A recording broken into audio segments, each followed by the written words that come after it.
Assalamualaikum warahmatullahi wabarakatuh. Pada minggu kedua kali ini, kita akan membahas mengenai batuan beku.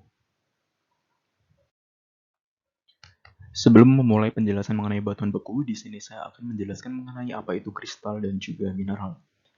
Kristal adalah zat padat homogen, polihedral teratur, dibatasi oleh bidang yang rata, sebagai cerminan susunan struktur dalam kristal tersebut. Sedangkan mineral merupakan benda padat yang terbentuk secara alami, anorganik, memiliki komposisi kimia tertentu, dan memiliki sistem kristal.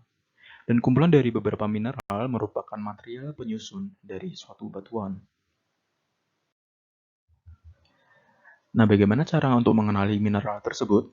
Di sini ada beberapa sifat fisik yang dapat digunakan untuk mengidentifikasi mineral, yaitu warna, habit atau perawakan, transparansi, kilap, kekerasan, warna gores, belahan, pecahan, dan lain-lain. Yang pertama yaitu mengenai warna mineral.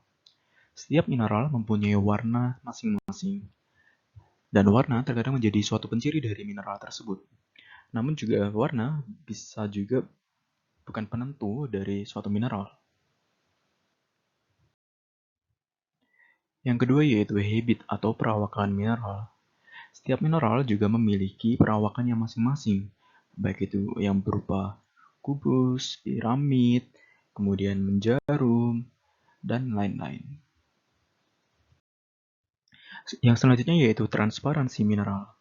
Transparansi ini menggambarkan kemampuan mineral untuk ditembus cahaya atau tidak.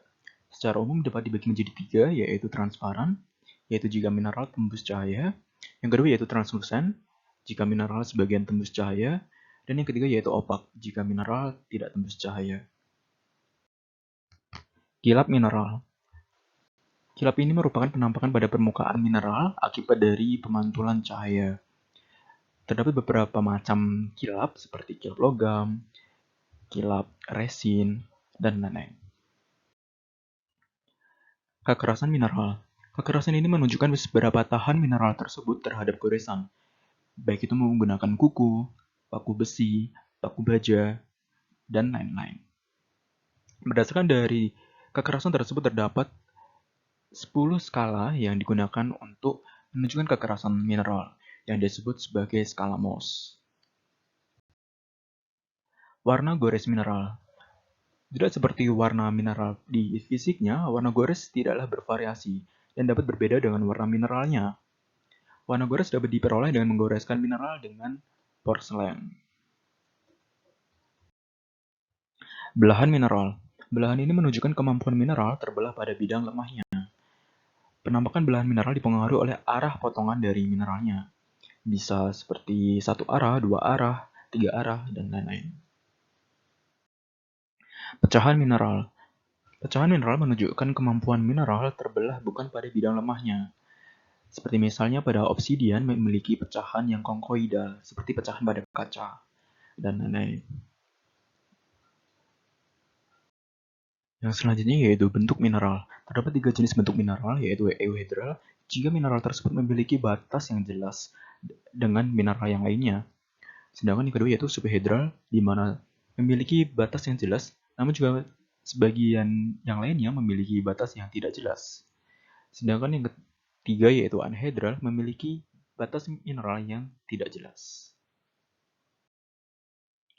Hubungan antar mineral. Terdapat tiga jenis hubungan antar mineral. Yang pertama yaitu panidiomorfik, jika batuannya terdiri dari mineral-mineral euhedral. Yang kedua yaitu hipidiomorfik, jika batuannya terdiri dari mineral-mineral subhedral. Dan yang ketiga yaitu allotriomorfik, jika batuannya terdiri dari mineral-mineral yang anhedral.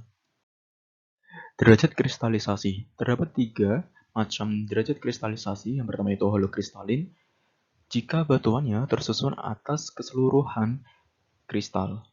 Kemudian yang kedua yaitu hipokristalin atau hipohialin. Jika batuannya tersusun dari sebagian dari kristal dan sebagian dari gelas. Dan yang ketiga yaitu holohialin. Jika batuannya tersusun atas keseluruhan gelas.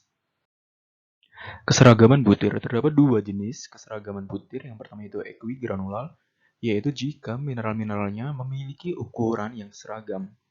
Sedangkan yang inequigranular, yaitu jika batuannya tersusun dari mineral-mineral dengan ukuran yang tidak seragam. Pada minggu kali ini, kita akan lebih fokus di batuan beku saja. Batuan beku adalah batuan yang terbentuk dari pembekuan atau pendinginan magma. Ini merupakan deret Bowen yang menjelaskan mengenai komposisi dari jenis batuan dan juga mengenai pembentukan suatu mineral. Terdapat dua jenis deret pada tabel ini, yaitu deret yang menerus atau continuous series dan discontinuous series atau deret tidak menerus. Nah, deret ini maksudnya apa untuk yang menerus? Jadi yang terbentuk itu hanya mineral plagio kelas feldspar aja. Yang membedakan hanyalah komposisi atau kandungan perbandingan antara kalsium dan juga sodiumnya. Sedangkan pada deret yang tidak menerus, olivin ini terbentuk pada temperatur yang sangat tinggi. Kemudian pada temperatur tertentu, olivin ini akan berubah menjadi mineral piroksen, dan seterusnya. Terdapat beberapa contoh batuan beku. Jika dilihat dari teksturnya, granit, diorit, dan gabbro merupakan contoh jenis batuan yang bertekstur vanerik karena memiliki mineral-mineral yang berukuran besar atau kasar. Sedangkan riolit, andesit, dan basalt merupakan contoh batuan dengan bertekstur avanitik atau mineral-mineralnya tidak terlihat jelas oleh kasat mata. Berdasarkan komposisinya, batuan beku terdiri dari beberapa macam. Yang pertama yaitu ultramafic, yaitu jika batuannya terdiri dari mineral-mineral yang bersifat ultramafic. Contohnya yaitu batuan dunit, komatit, kromit, dan lain-lain. Yang selanjutnya yaitu mafic dengan contoh batuan seperti gabbro, basalt, dan lain-lain. Kemudian ada intermediate dengan contoh batuannya yaitu diorit, andesit, dan felsic. Contoh batuannya yaitu granit, riolit, dan lain-lain. Tekstur pada batuan beku ini terdapat tiga macam. Yang pertama yaitu avanitik, porfiritik, dan vanerik. Avanitik jika mineral-mineralnya sangat halus atau tidak kasat mata.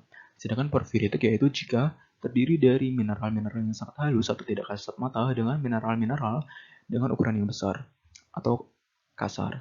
Sedangkan vanerik jika keseluruhan mineralnya terlihat oleh mata dan berukuran besar. Struktur batuan beku. Terdapat beberapa contoh struktur pada batuan beku, misalnya masif, kemudian vesikuler, dan amigdaloidal.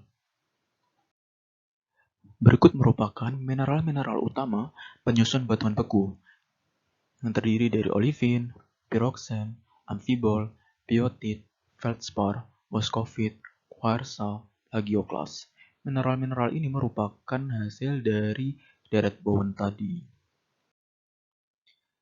Mineral olivin. Mineral ini memiliki ciri-ciri berwarna hijau atau kuning, kemudian kilapnya kaca, memiliki kekerasan lebih dari 5,5, memiliki habit atau bentuk tabular prismatik.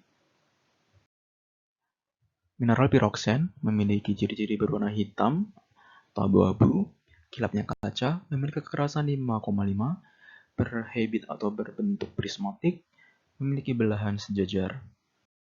Mineral amfibol memiliki ciri-ciri berwarna hitam atau abu-abu, kilap kaca, memiliki kekerasan lebih dari 5,5, berhabit prismatik.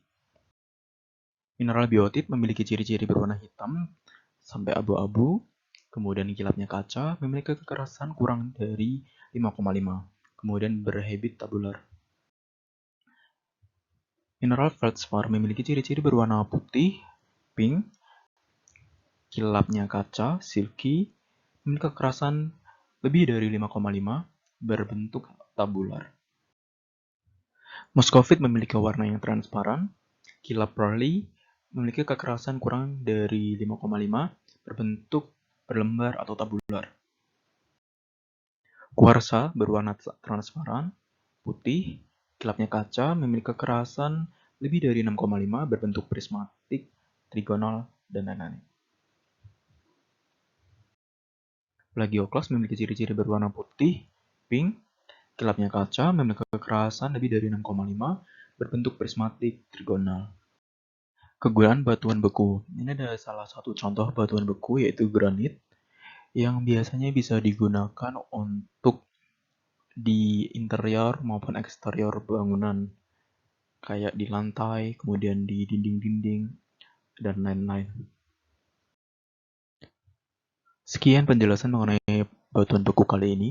Jika nantinya ada pertanyaan, bisa langsung disampaikan pada saat jam praktikum. Terima kasih.